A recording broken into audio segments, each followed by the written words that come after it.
Shalom Bapak Ibu Jemaat yang terkasih dalam Tuhan Yesus Kristus. Selamat tahun baru Imlek, kiranya kasih setia dan penyertaan Tuhan menyertai kita di tahun yang baru ini. Mari bersama kita bangkit berdiri, kita masuk dalam ibadah pada pagi hari ini. Tuhan berada di bait sucinya.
Pertolongan kita dalam ibadah pagi hari ini adalah dalam nama Tuhan yang menjadikan langit dan bumi, kasih karunia dan damai sejahtera dari Allah Bapa kita dan dari Tuhan Yesus Kristus menyertai kita sekalian.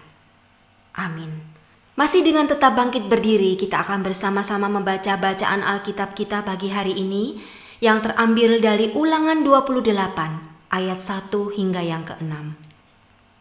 Jika engkau baik-baik mendengarkan suara Tuhan Allahmu dan melakukan dengan setia segala perintahnya yang kusampaikan kepadamu pada hari ini, maka Tuhan Allahmu akan mengangkat engkau di atas segala bangsa di bumi. Segala berkat ini akan datang kepadamu dan menjadi bagianmu jika engkau mendengarkan suara Tuhan Allahmu. Diberkatilah engkau di kota dan diberkatilah engkau di ladang. Diberkatilah buah kandunganmu, hasil bumimu dan hasil ternakmu, yakni anak lembu sapimu dan kandungan kambing dombamu. Diberkatilah bakulmu dan tempat adonanmu. Diberkatilah engkau pada waktu masuk dan diberkatilah engkau pada waktu keluar. Jemaat dipersilahkan duduk kembali. Kami bersyukur kepadamu Tuhan Yesus, karena engkau telah mengubahkan hidup kami. Engkaulah Allah, engkaulah Tuhan keselamatanku. 主耶稣，你是我们的主。谢谢主耶稣。Ku bersyukur padamu Yesus yang telah mengubahkan hidupku. Tak ada yang seperti Engkau mengasihiku.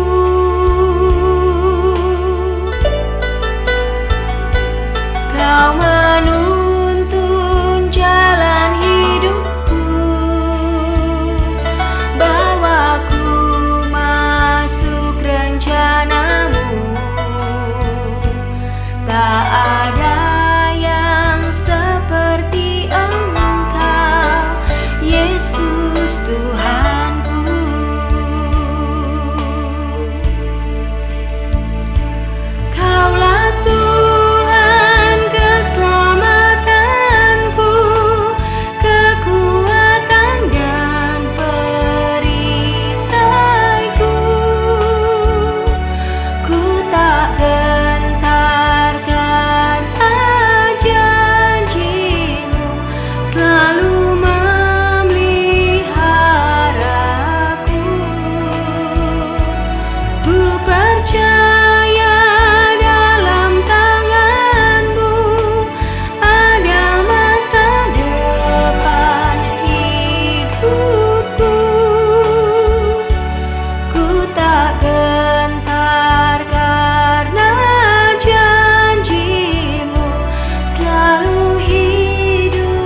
Mari kita berdoa.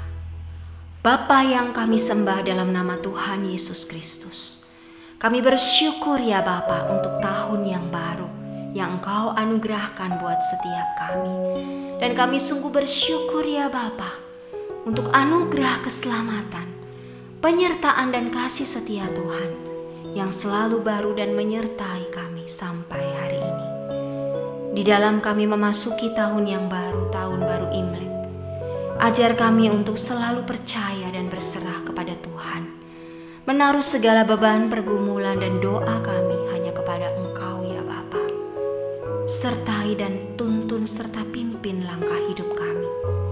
Kuatkan dan pakai kami ya Bapa untuk menjadi terang kemuliaan bagi nama-Mu. Terima kasih Tuhan Yesus. Ampunilah dosa dan kesalahan kami ya Bapa. Hanya dalam nama Tuhan Yesus Kristus, Juru Selamat kami yang hidup, kami berdoa dan kami mengucap syukur. Amin. Mazmur Daud. Mazmur 1 firman Tuhan mengatakan, berbahagialah orang yang kesukaannya ialah Taurat Tuhan, dan yang merenungkan firman Tuhan itu siang dan malam. Maka ia akan bertumbuh dan berbuah seperti pohon lebat untuk memuliakan Tuhan. 主耶稣，你是我的主。Berbahagialah orang yang kesukaannya ialah Taurat Tuhan, dan yang merenungkannya siang dan malam. Ia seperti pohon yang ditanam di tepi aliran air, yang menghasilkan buahnya pada musimnya, dan yang tidak layu daunnya. Apa saja yang diperbuatnya pasti berhasil. 主耶稣，你是我的力量，你是我的主。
Kita bersyukur pagi hari ini kita akan mendengarkan berkat Tuhan lewat firman Tuhan yang akan disampaikan oleh hamba-Nya.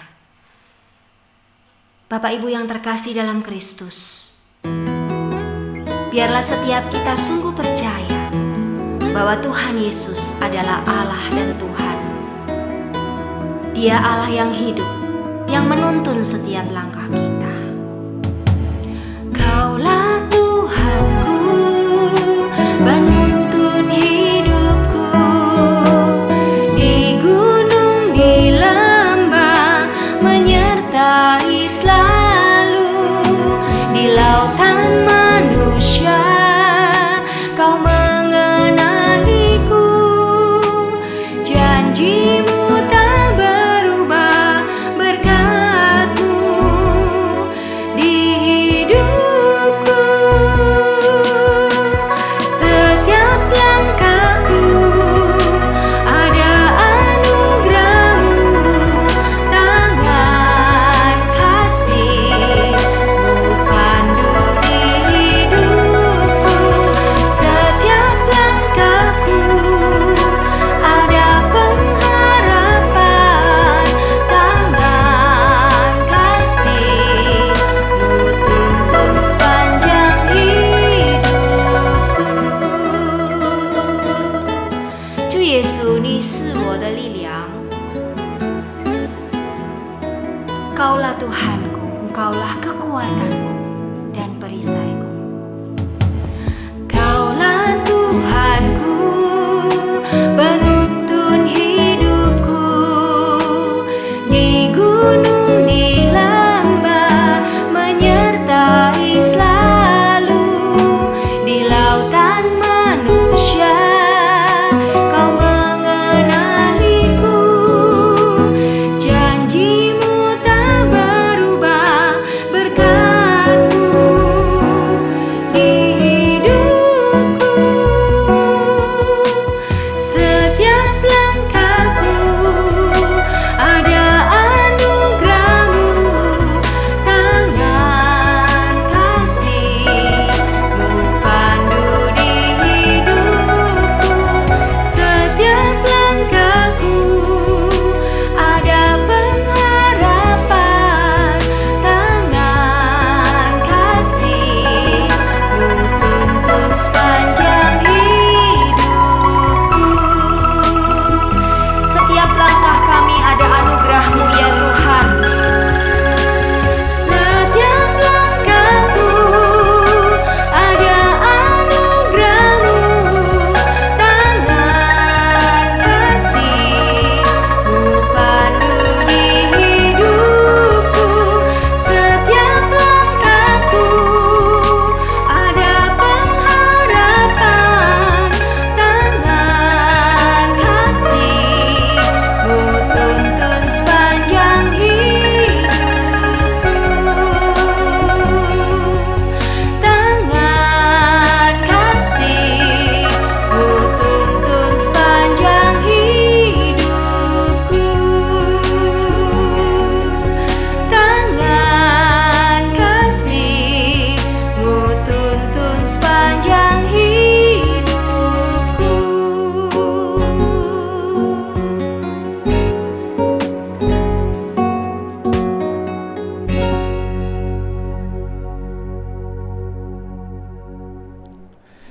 Shalom jemaat yang dikasihi Tuhan. Terima kasih untuk kesempatan yang diberikan untuk saya berbagi kebenaran firman Tuhan pada hari ini. Saya Pendeta Hengki Chia dari Sinode GKKA Indonesia mengucapkan Chung Jie Men En. Selamat Tahun Baru Imlek, selamat memasuki musim semi. Saudara yang dikasihi Tuhan, mari sebelum kita membaca dan merenungkan firman Tuhan, kita berdoa terlebih dahulu. Kami bersyukur kepadamu Tuhan, hanya karena anugerah-Mu kami boleh ada sampai hari ini.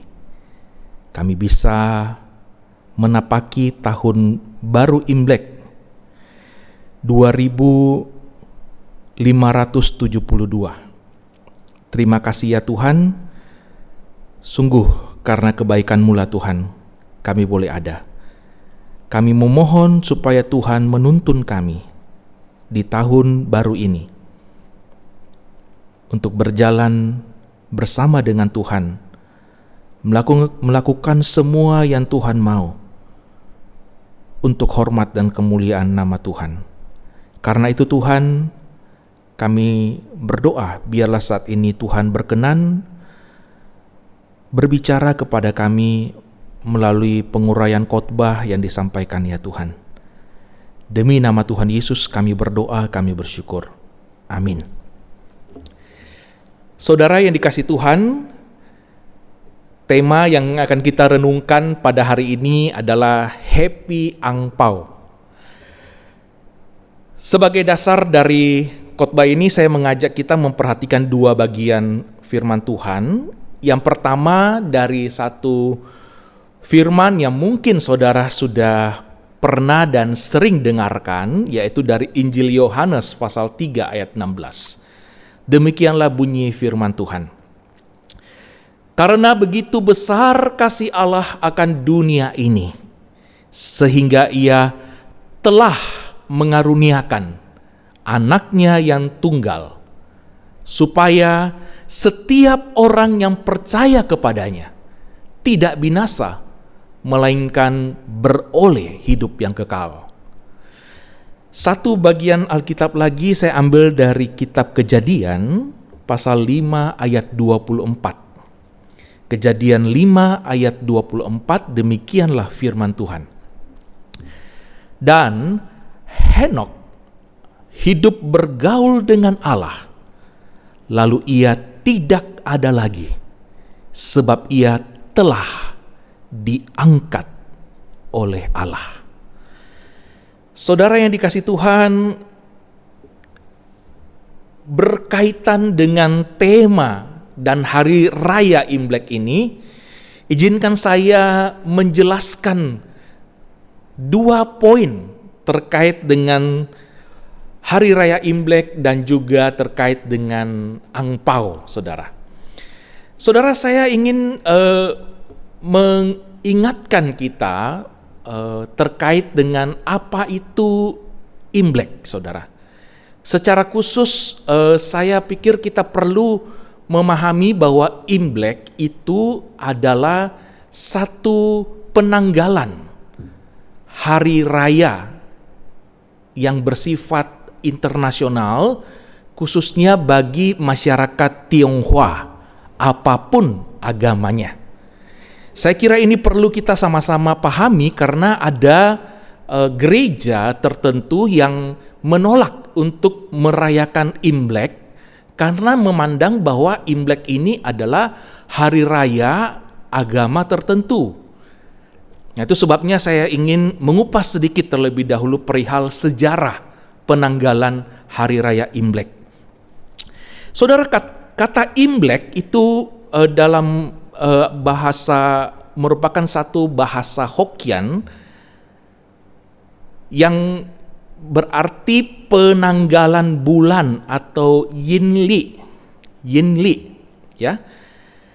Nah, bagi orang Tionghoa, mereka memandang, menghitung penanggalan waktu itu berdasarkan penanggalan bulan atau peredaran bumi terhadap bulan, peredaran bulan terhadap bumi. Tetapi bagi orang Tionghoa ada satu kekhasan, yaitu mereka tidak benar-benar murni hanya menghitung peredaran bulan terhadap bumi, tetapi juga memperhitungkan pada saat yang sama peredaran bumi terhadap matahari. Nah, ini dikenal dengan istilah luni dan solar, begitu ya, penanggalan secara bulan dan matahari, Yinli dan Yangli atau Yin Yang Li. Saudara, kalender Yin Yang Li yang merupakan penanggalan ganda ini itu diciptakan atau ditemukan pertama kali oleh Kaisar Huangti. Kaisar Huangti itu hidup tahun 2698 sampai 2596 sebelum Masehi. Jadi sudah 2000 tahun lebih perhitungan penanggalan ini umurnya. Tetapi penanggalan ini baru digunakan pada zaman dinasti Xia, yaitu sekitar tahun 2205 sampai 1766. Makanya kalendernya disebut kalender Xia. Jadi penanggalan Imlek disebut juga kalender Xia. Nah, saudara, kita perlu paham bahwa ada sistem kalender yang berbeda dari setiap dinasti yang baru yang berkuasa, ya. Biasa ketika satu dinasti menggantikan dinasti yang lain, maka rajanya menentukan cara hitung yang baru terkait dengan penanggalan waktu. Nah, pada zaman guru Kongzi, ya, atau kita kenal dengan Confucius, yang hidup pada tahun 551 sampai 479 sebelum Masehi. Nah, guru Kongzi ini menyarankan kepada kaisar pada zamannya, yaitu Kaisar Zhou atau dinasti Zhou pada waktu itu, agar kembali menggunakan kalender Xia dengan dasar alasan bahwa kalender ini lebih cocok dengan tipikal agraris dari masyarakat Tiongkok. Jadi kalender Xia ini kemudian digunakan pada tahun 104 sebelum Masehi, pada zaman pemerintahan Kaisar Han Wuti atau dinasti Han. Nah, Raja Han Wuti ini kemudian untuk menghormati guru Kongzi atau Confucius, maka Kaisar Han Wuti kemudian menetapkan tahun pertama kalendernya dihitung sejak 551 sebelum Masehi, yang merupakan tahun kelahiran dari guru Kongzi atau Confucius. Jadi kalau kita melihat dari sejarah penanggalan tahun baru Imlek, itu tidak identik hanya pada tahun 1 bulan 1 penanggalan Kongzi, yang bagi saudara-saudara kita umat Kongfucu itu adalah tahun dari perayaan tahun baru mereka, begitu. Sejarah penanggalan Imlek itu sudah 2000 tahun yang lalu, jauh sebelum Kongzi lahir.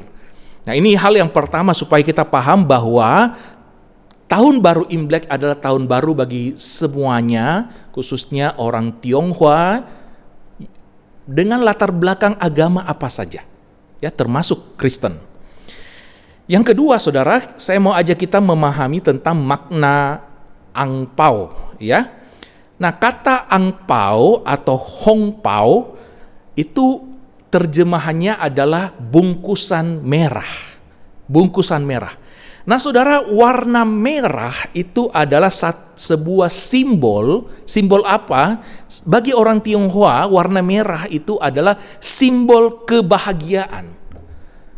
Tetapi juga pada saat yang sama, warna merah itu merupakan sebuah lambang untuk menolak bala atau kesialan, saudara. Saya masih ingat, saya berasal dari kota Makassar. Saudara, saya ingat dulu kalau ada kedukaan itu belum banyak rumah duka di kota Makassar.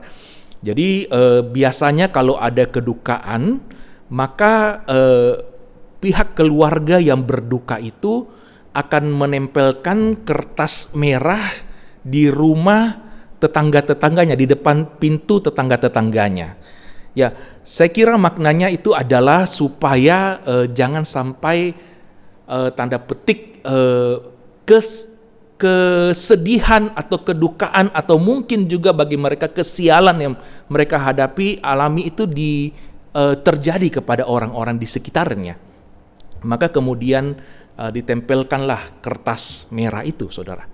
Nah, ada satu anggapan bahwa ada mitologi yang bernama Nien, satu hewan buas yang melambangkan kesialan, bentuknya seperti singa, kurang lebih seperti itu. Nah, hewan buas ini yang merupakan lambang kesialan seperti itu, takut dengan warna merah seperti itu. Nah, ini pemahaman tentang warna merah. Itu sebabnya di dalam perayaan Imlek biasanya didominasi oleh warna merah, saudara. Tetapi ada juga kita mesti memahami makna dari angpau yang saya kira lebih dalam, yaitu ada sebuah pemahaman dengan memberikan angpau, maka ada terjadi transfer kesejahteraan atau transfer energi yang baik, saudara. Nah, pemberian angpau juga menunjukkan satu makna yang dalam terkait dengan solidaritas kepada sesama. Jadi ada yang namanya hari persaudaraan, yaitu 7 hari menjelang Imlek, itu angpau dibagikan, saudara. Tujuannya apa? Tujuannya adalah supaya saudara-saudara yang seharusnya mungkin merayakan Imlek, tetapi karena kesulitan tidak dapat merayakan Imlek, maka saudara-saudaranya yang atau handai taulan yang berpunya kemudian memberikan angpau kepada orang-orang yang dipandang kurang mampu untuk merayakan Imlek. Satu nilai yang sangat indah, saudara-saudara, nilai solidaritas dari angpau itu. Saya kira 2 hal ini yang saya ingin sampaikan supaya bisa menjadi sebuah pemahaman kita bersama, dan kita akan masuk, saudara, pada bagian selanjutnya. Kita sama-sama merayakan tahun baru Imlek 2572.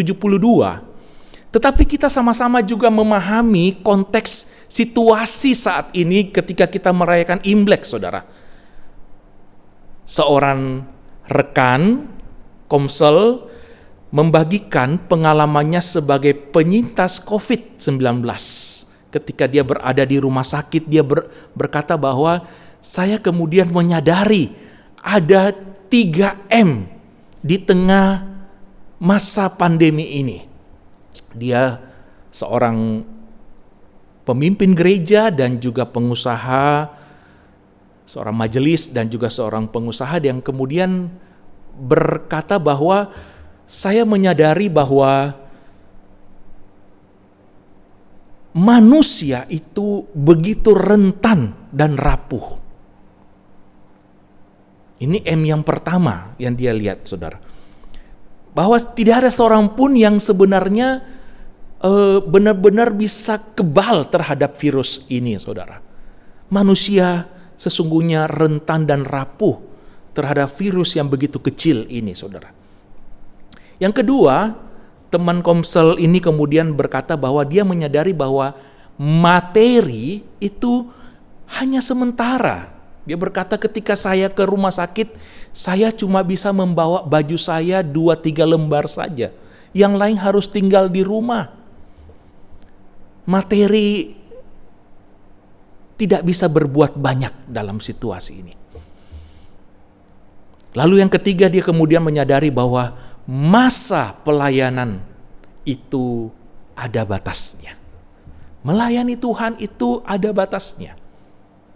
Nah, saudara, ada 3 hal ini kemudian membawa saya bertanya, saudara-saudara, masihkah ada alasan bagi kita untuk bersyukur atau tetap bersyukur di tengah situasi yang nampaknya tidak ada alasan untuk bersyukur lagi, saudara? Masihkah ada alasan bagi kita untuk bersyukur? Saya tahu di masa-masa ini, saudara, ada begitu banyak keluarga yang kehilangan anggotanya. Ada istri yang kehilangan suami, ada suami yang kehilangan istri, ada banyak anak yang kehilangan orang tua, dan juga bahkan mungkin orang tua yang kehilangan anak.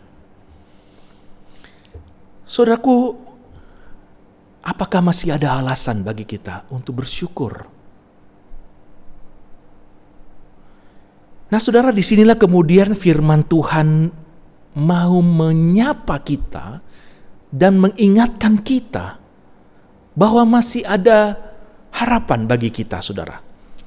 Sebagaimana yang tadi kita baca di dalam Yohanes pasal 3 ayat 16. Di sana kita bisa menemukan beberapa alasan untuk bersyukur atau tetap bersyukur kepada Tuhan. Saudara, yang pertama bahwa kita tahu bahwa Allah itu sangat mengasihi kita. Alkitab berkata, karena begitu besar kasih Allah akan dunia ini. Saudara, di sini ada dua yang penting. Yang pertama, pribadi yang terbesar, yaitu Allah sendiri, saudara. Allah sang pencipta, Allah yang memegang kendali atas dunia ini, Allah yang menciptakan saudara dan saya. Dikatakan dia sangat mengasihi dunia ini. Nah, saudara harus tahu apa yang dimaksud oleh dunia ini dalam bagian ini. Saudaraku, dunia yang dimaksudkan di dalam bagian ini adalah dunia kita. Dunia yang sudah terpapar oleh satu pandemi yang jauh lebih ganas, jauh lebih dahsyat daripada COVID-19, yaitu dosa. Saudaraku, dosa membuat kita itu terpisah dari Allah. Dosa membuat kita kemudian hidup jauh dari Tuhan, hidup dalam begitu banyak kesulitan karena pilihan-pilihan yang salah yang kita buat. Dan itu bukan salahnya Tuhan. Kitalah yang adalah orang berdosa dan melakukan dosa. Tetapi walaupun demikian, saudaraku, dikatakan dalam bagian ini, Allah tetap mengasihi kita. Saudara, jangan lupa bahwa dosa itu merupakan pemberontakan melawan Tuhan. Dosa merupakan sebuah langkah yang berhenti, yang kita hentikan untuk mengiring Dia. Seharusnya Tuhan itu marah dan kecewa.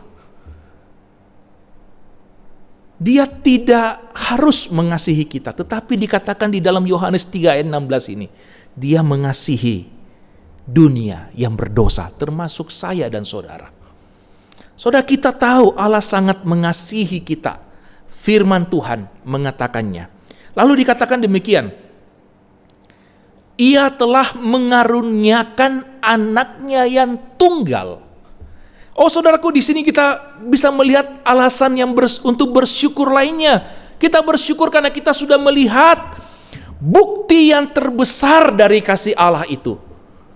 Bahwa Dia mengaruniakan anaknya yang tunggal. Ini menunjukkan kepada kita juga bahwa dosa dan akibatnya begitu serius, saudara. Sampai-sampai Allah harus datang sendiri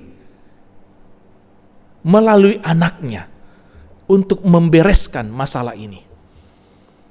Saudaraku, ketika dikatakan Dia mengaruniakan anaknya yang tunggal, kita bisa tahu apa maksud, apa yang dilakukan oleh anaknya yang tunggal itu. Kalau kita melihat dalam Yohanes 2 ayat sebelum ayat 16, di situ diceritakan sama seperti Musa meninggikan ular di padang gurun, demikian juga anak manusia harus ditinggikan. Ular itu dipakukan di atas tiang. Demikian juga anak manusia akan ditinggikan, dalam pengertian akan disalibkan, saudara. Kuningan, ular kuningan yang Musa pasang melambangkan kemurkaan Allah. Dan di atas salib itu Yesus menanggung murka Allah terhadap dosa manusia. Saudara, Allah mengaruniakan anaknya yang tunggal. Dan kita tahu Yesus mati bagi kita, orang yang berdosa. Allah mengaruniakan anaknya yang tunggal. Dalam pandemi ini saudara, kita diingatkan Allah masih mengasihi kita. Dan kita sudah melihat buktinya melalui Yesus Kristus yang mati di kayu salib bagi kita. Lalu yang ketiga, saudara, perhatikan bahwa dikatakan supaya setiap orang yang percaya kepadanya. Oh saudaraku, kalau saya melihat supaya setiap orang yang percaya kepadanya, maka di sini kita bisa melihat satu bukti yang atau alasan untuk kita bersyukur bahwa kita dilayakkan untuk berjalan bersama dengan Dia. Karena jika Allah tidak mau kita berjalan bersama dengan Dia, Dia tidak perlu menyediakan jalan bagi kita. Supaya setiap orang yang percaya. Saudaraku, ini berarti bahwa Allah masih membuka ruang bagi kita untuk berjalan bersama dengannya. Percaya itu berarti kita mau mempercayakan hidup kita kepada Dia. Kalau Dia tidak mau dipercayakan, bagaimana saudara? Tapi kita bersyukur Allah masih mau kita menaruh percaya kita kepada Dia untuk berjalan bersama dengan Dia. Lalu kita juga sudah menerima anugerah yang terbesar dari Allah.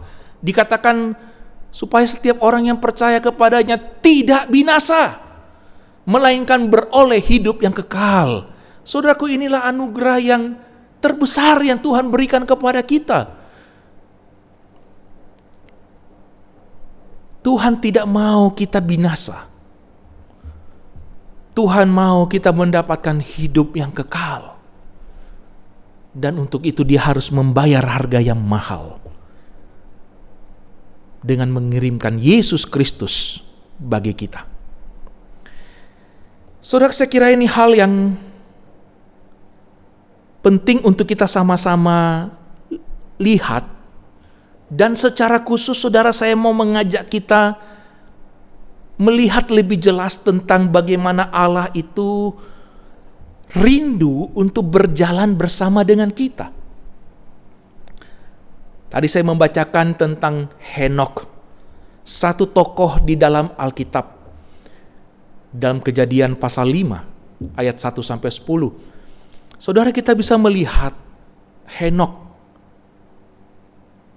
keturunan ke-7 dihitung dari Adam. Itu waktu hidupnya secara hitungan manusia adalah lebih singkat daripada para pendahulu dan keturunan berikutnya. Tetapi hidup Henokh begitu bermakna. Kita tahu Henokh hidup bergaul dengan Tuhan, dan Henokh tidak ada lagi sebab Allah mengangkat dia. Tetapi saya melihat ada satu pesan yang penting di sini juga yang Tuhan mau sampaikan selaras dengan Yohanes 3 ayat 16. Yaitu bahwa Allah kita, saudaraku, sesungguhnya adalah Allah yang rindu untuk berjalan bersama dengan kita. Saudara, kalau kita melihat bagaimana Allah terhadap Henokh, maka kita bisa melihat bahwa sebenarnya, saudara, Allah itu begitu rindu berjalan dengan manusia sejak semula dunia diciptakan, saudara. Sejak semula dunia diciptakan. Kita melihat satu gambaran di sana bagaimana di dalam Kejadian 3 ayat 8 dikatakan ketika mereka, Adam dan Hawa, mendengar bunyi langkah Tuhan Allah yang berjalan-jalan dalam taman itu pada hari sejuk. Jadi ini memberikan kita sebuah gambaran bagaimana hubungan Allah dengan manusia yang digambarkan sebenarnya sebagai hubungan berjalan bersama-sama. Tetapi ketika manusia jatuh ke dalam dosa, manusia berhenti berjalan bersama dengan Tuhan. Manusia memilih untuk bersembunyi di antara pohon-pohonan dan dalam taman itu.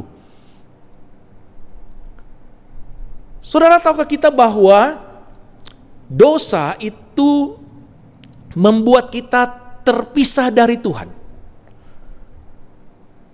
Tetapi tidak demikian dari awalnya, saudara. Dari awalnya Tuhan berjalan bersama-sama dengan manusia. Sejak semula Dia begitu rindu berjalan bersama dengan kita. Lalu kemudian kita tahu manusia jatuh ke dalam dosa. Manusia kemudian berhenti untuk berjalan bersama dengan Tuhan.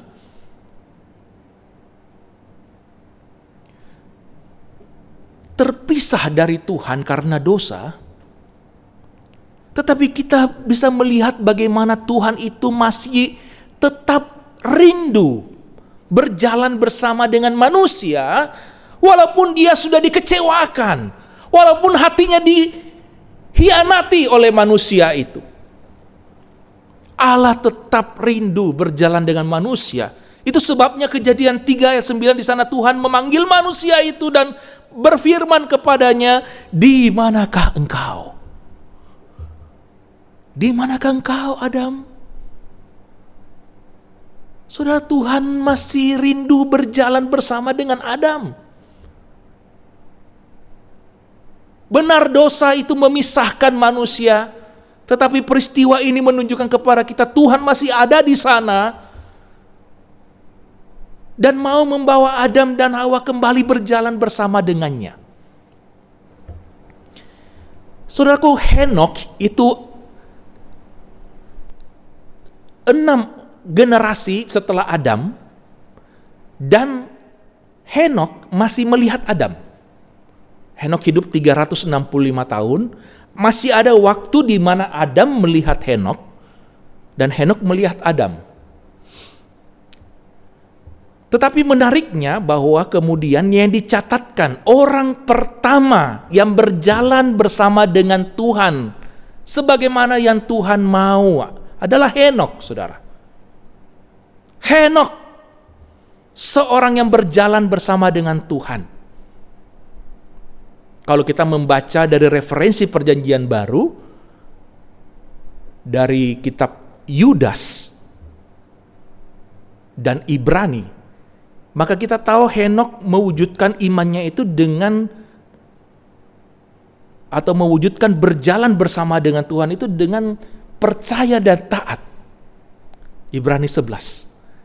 Tetapi kita juga bisa melihat dalam kitab Yudas bahwa Henokh mewujudkan berjalan bersama dengan Tuhan itu dengan bersaksi di tengah zamannya. Jadi Henokh hidup bergaul dengan Tuhan, dengan taat dan percaya dan bersaksi bagi Tuhan. Satu catatan yang menarik adalah kenapa Allah mengangkat Henokh. Saudara, Henokh diangkat oleh Allah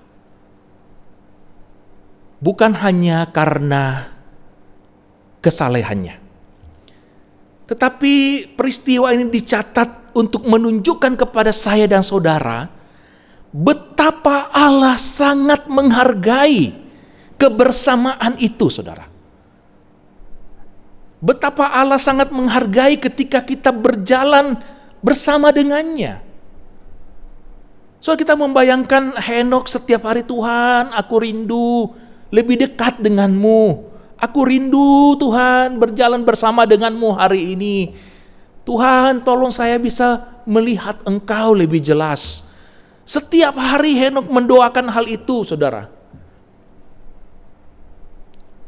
Menarik sekali satu catatan, yang Henokh berbeda dari yang generasi sebelum dan sesudahnya ketika dikatakan setelah Henokh memperanakkan anaknya, dia hidup bergaul dengan Allah 300 tahun lagi. Saudara, memberikan satu gambaran bahwa Henokh ini sepanjang umurnya hidup bergaul dengan Tuhan. Dan Allah sungguh menghargai kebersamaan itu, saudara. Ketika kita berjalan bersama dengan Dia. Saudara yang dikasihi Tuhan, inilah angpau yang terbaik. Inilah angpau yang terbesar, saudara. Bahwa Allah kita adalah Allah yang masih mengasihi kita.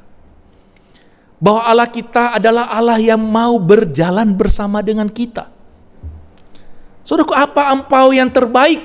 Apa angpau yang terbesar selamanya? Itu adalah Yesus Kristus, Sang Immanuel, Allah menyertai kita. Yesus berjanji menyertai saudara dan saya. Dia berkata, dan ketahuilah, aku menyertai kamu senantiasa sampai kepada akhir zaman. Saudaraku, kita punya pengharapan ini.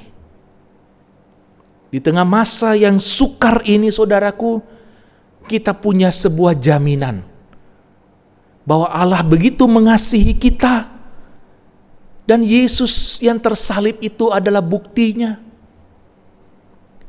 Bukan hanya mengasihi kita, tetapi Dia juga berkuasa untuk menolong kita. Bahwa kubur yang kosong itu adalah buktinya, saudara. Yesus sudah menang atas kematian. Bahwa Dia mau berjalan bersama-sama dengan kita di masa pandemi ini, menapaki tahun baru ini. Ada Yesus bersama saudara dan saya. Bukankah ini angpau yang terbesar? Bukankah ini angpau yang terbaik, yang memberikan kita kebahagiaan yang bukan sementara, tetapi selama-lamanya? Saudara yang dikasihi Tuhan, tetaplah bersyukur kepada Tuhan meskipun keadaan sukar, karena kita tahu Allah mengasihi kita. Tetaplah berjalan bersama dengannya. Wujudkanlah iman kita seperti Henokh yang taat dan percaya kepada Allah di tengah zaman yang hidup dalam hawa nafsu. Biarlah kita berjalan seperti Henokh yang memberitakan tentang Tuhan kepada generasinya, bersaksi kepada generasinya. Saudaraku, poin saya hari ini, kita punya angpau yang terbaik. Kita punya angpau yang terbesar. Karena begitu besar kasih Allah akan dunia ini, sehingga Ia telah mengaruniakan, memberikan anaknya yang tunggal. Supaya setiap orang yang percaya kepadanya, yang mau berjalan bersama dengan Dia, tidak binasa, melainkan beroleh hidup yang kekal. Saudara yang dikasihi Tuhan, tetaplah bersyukur dan teruslah berjalan bersama dengannya. Mari kita berdoa. Bapa dalam surga, terima kasih Tuhan, karena Engkau begitu mengasihi kami, orang-orang yang berdosa ini. Terima kasih ya Allah, karena Engkau sudah mengaruniakan anak-Mu yang tunggal bagi kami, sehingga kami bisa tahu, kami bisa diyakinkan bahwa Engkau sungguh mengasihi kami, bahwa Engkau Allah yang sungguh peduli pada penderitaan kami. Itu sebabnya Yesus datang dan mati di kayu salib. Tetapi kami juga diyakinkan bahwa Engkau Allah yang berkuasa oleh kebangkitan Yesus dari kematian. Bapa dalam surga, terima kasih juga karena kami tahu melalui firman-Mu bahwa sejak semula Engkau begitu rindu berjalan bersama dengan umat-Mu. Engkau sungguh rindu berjalan bersama dengan kami Tuhan. Bahkan ketika kami jatuh, gagal, Engkau masih mau berjalan bersama dengan kami. dan Engkau sungguh menghargai kebersamaan itu. Engkau sungguh menghargai perjalanan bersama-sama itu Tuhan. Sungguh besar anugerah-Mu bagi kami. Engkau mau berjalan bersama dengan kami. Bahkan ketika kami pun harus melewati lembah kekelaman. Kami tidak takut sebab Engkau beserta kami Tuhan. Terima kasih Tuhan. Tolonglah kami untuk tetap bersyukur, tetap percaya, dan bersaksi bagi-Mu. Di dalam nama Tuhan kami Yesus Kristus, kami berdoa, kami bersyukur. Amin. Ku berharap kepadamu ya Tuhan, karena Engkaulah Yesus Allah perlindungan dan kekuatan kami. Terima kasih ya Bapa. 谢谢主耶稣，我们感谢主。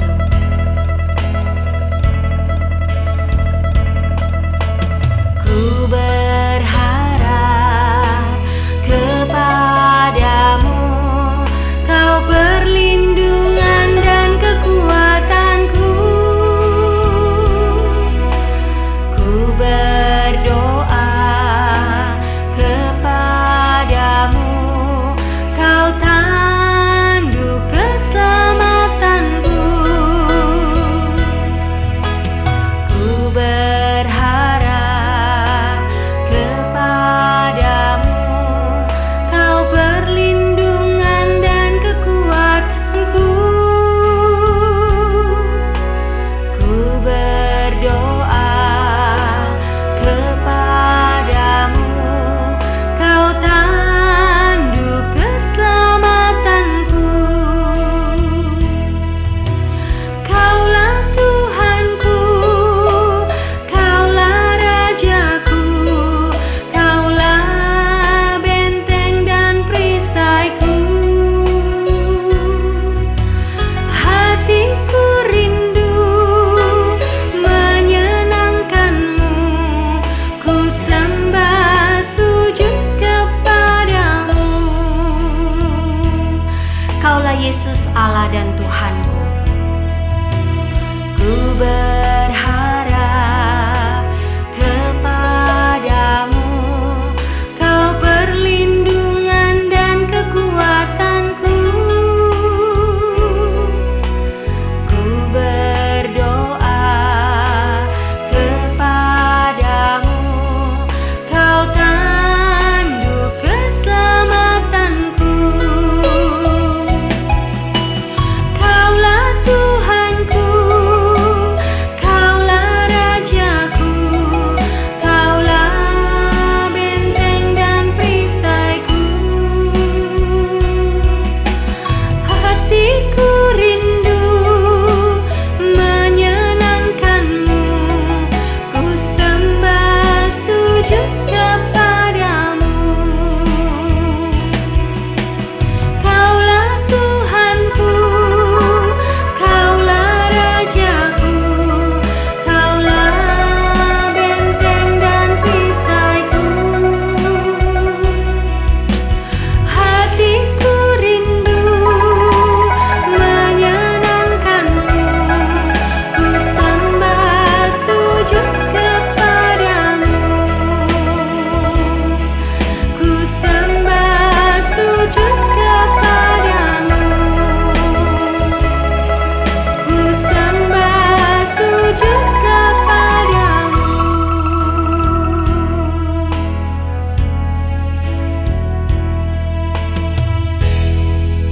Mari bersama dengan seluruh umat Tuhan di muka bumi ini kita bangkit berdiri bersama.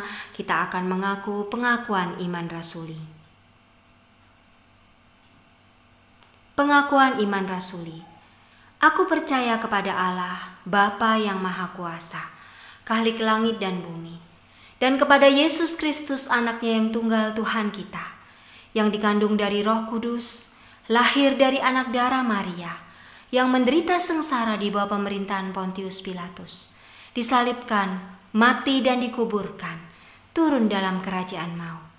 Pada hari yang ketiga bangkit pula dari antara orang mati, naik ke surga, duduk di sebelah kanan Allah, Bapa yang Maha Kuasa. Dan dari sana Ia akan datang untuk menghakimi orang yang hidup dan yang mati. Aku percaya kepada Roh Kudus, gereja yang kudus dan am, persekutuan orang kudus, pengampunan dosa, kebangkitan tubuh, dan hidup yang kekal. Amin.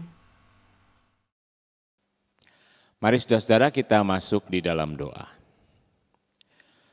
Bapa di surga, kami mau bersyukur berterima kasih. Kalau kami boleh ada sampai dengan detik ini, kami percaya itu semua karena pemeliharaan Tuhan. Kami juga mau bersyukur Tuhan, bukan hanya untuk diri kami dan keberadaan kami, tetapi juga bangsa negara kami yang terus Tuhan pimpin sampai saat ini, meskipun diterjang berbagai macam persoalan dan pergumulan, tetapi kami tahu dan melihat bahwa Engkau tetap menyertai bangsa ini.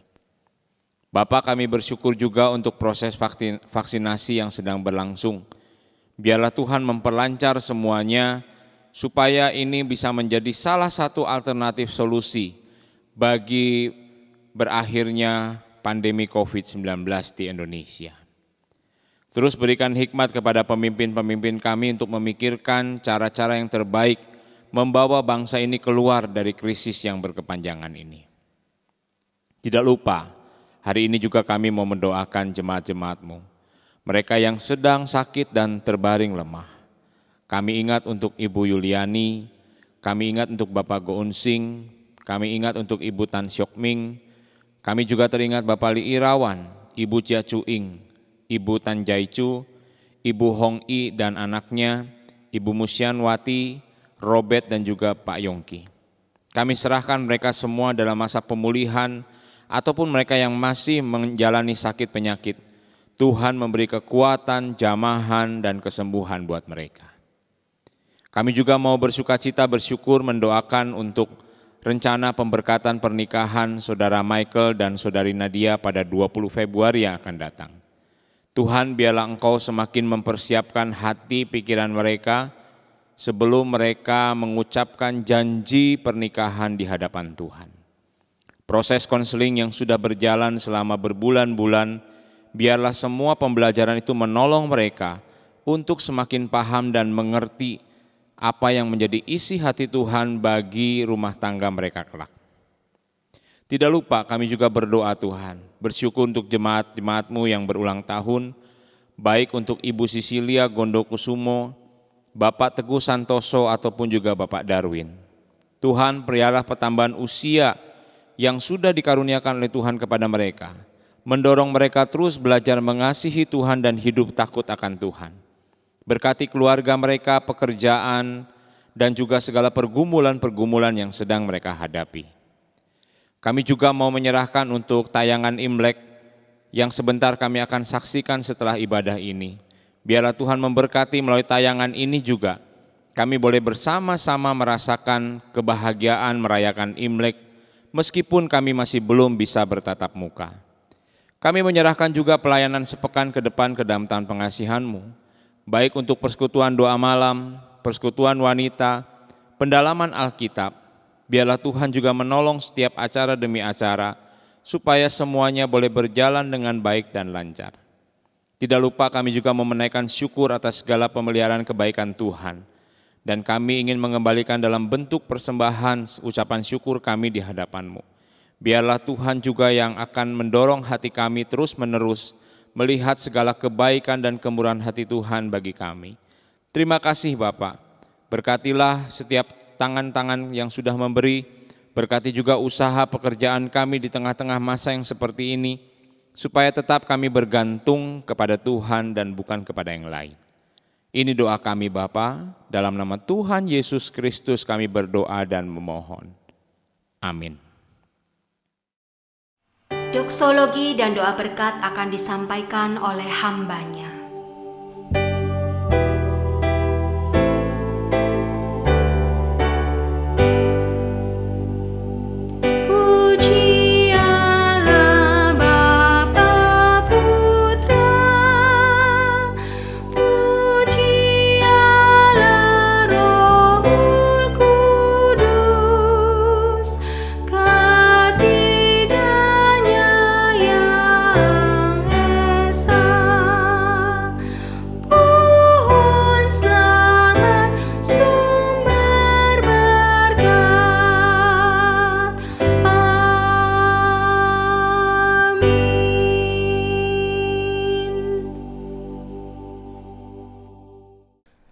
Jemaat yang dikasihi Tuhan, marilah kita kembali melanjutkan perjalanan kehidupan kita bersama dengan Yesus di tahun baru ini. Dan terimalah berkat dari Allah kita. Tuhan memberkati engkau dan melindungi engkau. Tuhan menyinari engkau dengan wajah-Nya dan memberi engkau kasih karunia. Tuhan menghadapkan wajah-Nya kepadamu dan memberi engkau damai sejahtera. Amin.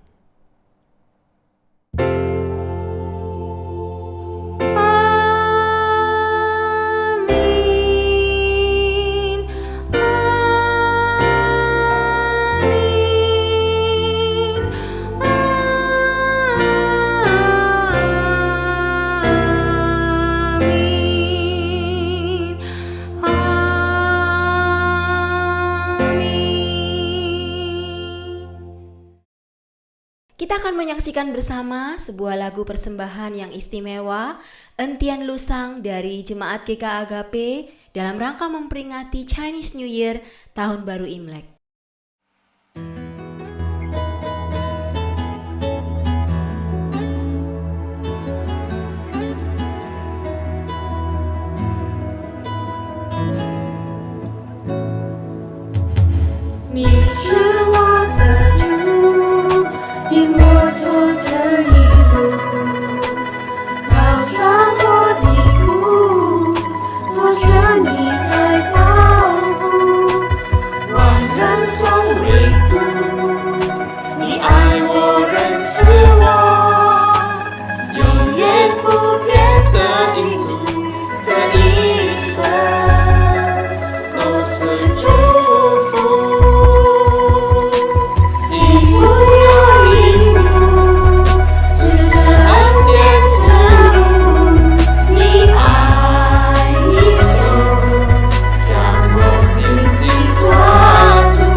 Tetapi nyatakanlah dalam segala hal keinginanmu kepada Allah dalam doa dan permohonan dengan ucapan syukur.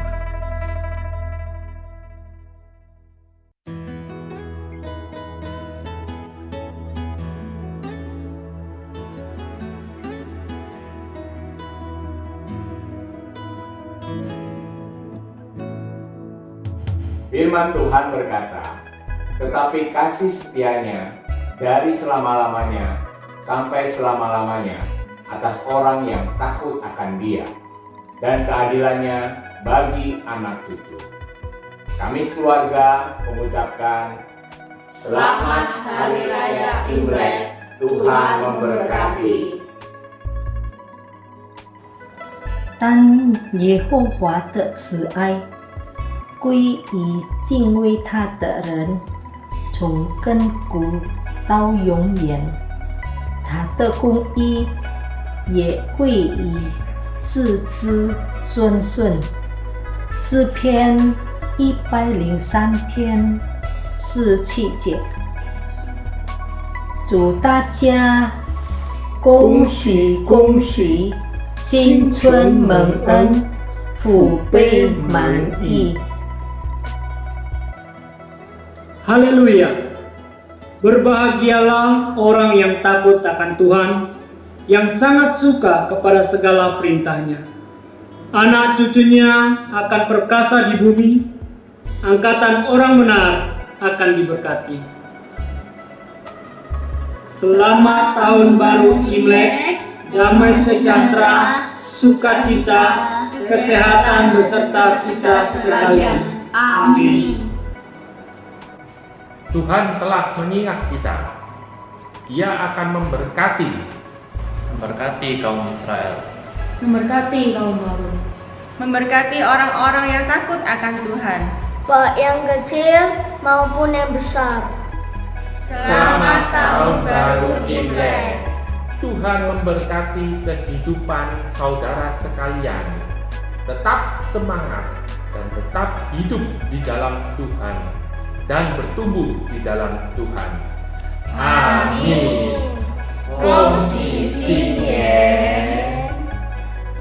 Bersyukurlah kepada Tuhan sebab Ia baik, bahwasanya untuk selama-lamanya kasih setianya.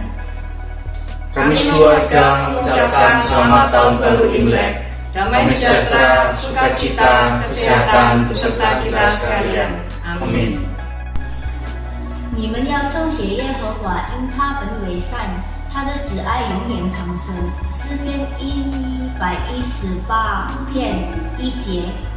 恭喜新春愉快，上帝赐福，健康平安。 Inilah hari yang dijadikan Tuhan. Marilah kita bersorak-sorai dan bersukacita karenanya.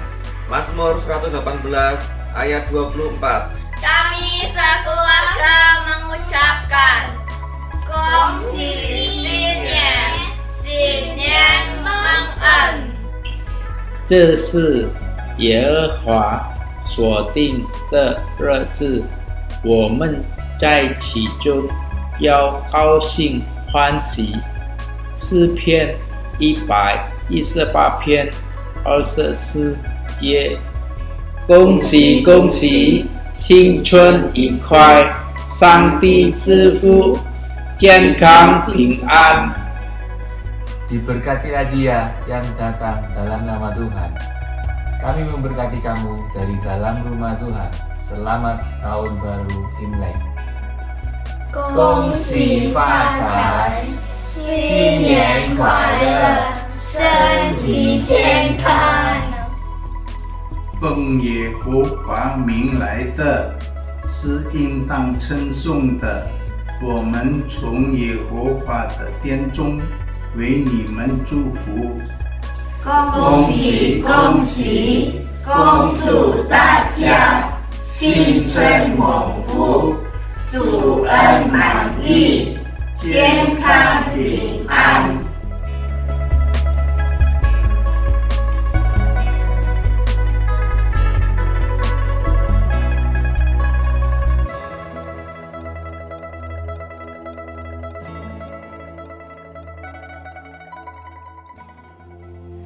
Saat teduh, ibadah selesai. Sampai ketemu di ibadah minggu berikutnya. Selamat Tahun Baru Imlek, kiranya kasih setia dan damai sejahtera, penyertaan dari Tuhan Yesus Kristus Juru Selamat kita, menyertai kita sepanjang tahun baru ini. bersama dengan keluarga dalam pekerjaan dan pelayanan kita. 主耶稣爱你们。